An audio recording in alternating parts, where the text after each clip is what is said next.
দর্শক এটা বলছে না যারা দেখেছে, কারণ তারা জানে যে this is already part of an universe.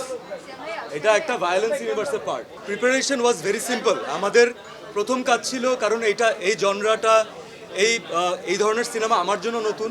তো আমার প্রথম প্রিপারেশন ছিল যে চূড়ান্ত পর্যায়ে গিয়ে আমার ডিরেক্টরকে বিশ্বাস করা, কারণ আমি তার ভিশনে কাজ করতে এসেছি। সো মেহেদী হাসান হৃদয়, আজিম হারুন, শাহিন আক্তার সুমি, মুক্তার, মুন, আমাদের ডিওপি মামুন ভাই, আমরা 6 মাস 5 মাস একসাথে বসেছি। We talked about the film. আমাদের টিমের সেখানে অনেক ছোটো ছোটো ইনপুট ছিল, এবং আমাদের এখানে এমন না যে এটা অনেক ফোর্স ফিড হয়েছে। It was a very simple process, but যেটা আমার কাছে ভালো লেগেছে যে every one was into the zone.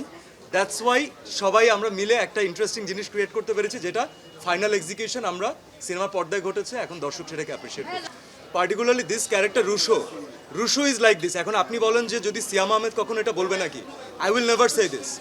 কিন্তু সিয়াম আহমেদ বলবে না দেখে যে পৃথিবীর কেউ বলবে না, ব্যাপারটা তো এমন না, রাইট? এই ক্যারেক্টার যারা দেখেছেন তারা এটাও জানেন যে একটা রুশো অ্যাজ এ ক্যারেক্টার সে তার ওয়াইফের জন্য কোন লেভেল পর্যন্ত যেতে পারে, এবং ওর মাঝখানে কোনো ফিল্টার নাই। আমাদের ভালো লাগলে ভালো বলি, খারাপ লাগলে বলি না না বেশ ভালো হয়েছে। Rusho is not like that. He is always on the face, এবং ওর ওয়াইফের ব্যাপারে ছোট ছোট ইনফরমেশন ওর কাছে এটা অনেক vital, because he cares for his wife, he loves his wife. তো আমার মনে হয় প্রত্যেকটা নারী দিনের শেষে এরকম একটা পুরুষ চায়। তো যাদের ভালো লাগে নাই, I am sorry, no problem, আপনাদের নেক্সট টাইম অন্য কিছু ভালো লাগাবো। But for this time Rusho is right. Thank you.